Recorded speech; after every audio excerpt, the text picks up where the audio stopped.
স্বপ্ন আর পূরণ হলো না রিমঝিমের। নিজের বিয়ের বাজার নিজে করতে যাওয়ার পথে রাস্তায় দুর্ঘটনায় না ফেরার দেশে চলে গিয়েছেন রিমঝিম। দর্শক, বিয়ের আগে নিজের বাজার নিজে করতে চট্টগ্রামের উদ্দেশ্যে রওনা হয়েছিলেন রিমঝিম, কিন্তু যাওয়ার পথে রাস্তায় পিকআপ ভ্যানের সাথে সংঘর্ষ লেগে জাগাতি 3 জন মারা গিয়েছে। তার সাথে রিমঝিমও না ফেরার দেশে চলে গিয়েছে। সুপ্রিয় দর্শক, কি বলবেন?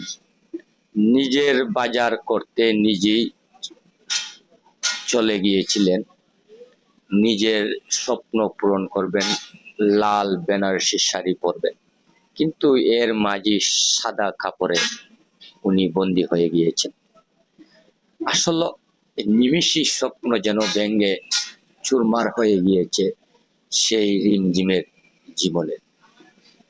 তাই দর্শক, খুবই সতর্ক। স্বপ্ন ভেঙে যেতে বেশি সময় লাগে না, মিনিটের মাঝে আপনার স্বপ্ন ভেঙে যেতে পারে। আবার আল্লাহ ইচ্ছা করলে আপনার স্বপ্ন পূরণ করে দিতে পারে মিনিটের মাঝে। তাই সবাই যেন সতর্ক থাকি এবং মৃত্যুর জন্য প্রস্তুত থাকি। কার যে কখন কোন সময়ে ডাক আসবে আসলে বলা যায় না। সেই বিষয়টা থেকে আসলে শিক্ষা নেওয়া দরকার আমাদের। সেই রিমঝিমের জীবনটা যেভাবে শেষ হয়ে গেল, তার স্বপ্ন ভেঙে নিমিষে চুরমার হয়ে গিয়েছে। যে মেয়েটি স্বপ্ন বেঁধেছিল বিয়ে হবে, স্বামীর সংসার করবে, সেই মেয়েটির আনন্দে উল্লাসে নিজের বিয়ের বাজার করতে লাল বেনারসি শাড়ি কিনতে যেতে চেয়েছিলেন চট্টগ্রামে।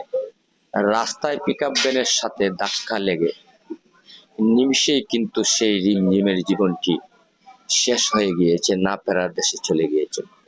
যে মেয়েটি লাল শাড়ি পরে বধূ সেজে স্বামীর বাড়িতে যাওয়ার কথা ছিল, সেই মেয়েটি আজ সাদা শাড়ি পরে নিজের বাড়ি থেকে কবরস্থানে চলে গিয়েছে, একেবারে না ফেরা দেশে চলে গিয়েছে।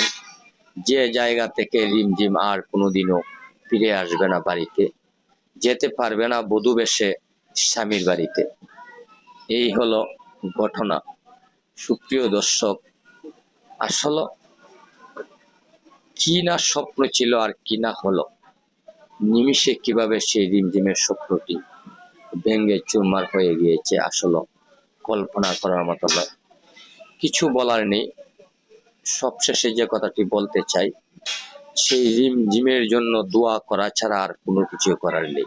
তাই সকলেই সেই রিমঝিমের জন্য দোয়া করবেন, ওনাকে যেন আল্লাহ রাব্বুল আলামিন জান্নাতুল ফেরদাউস নসিব করেন।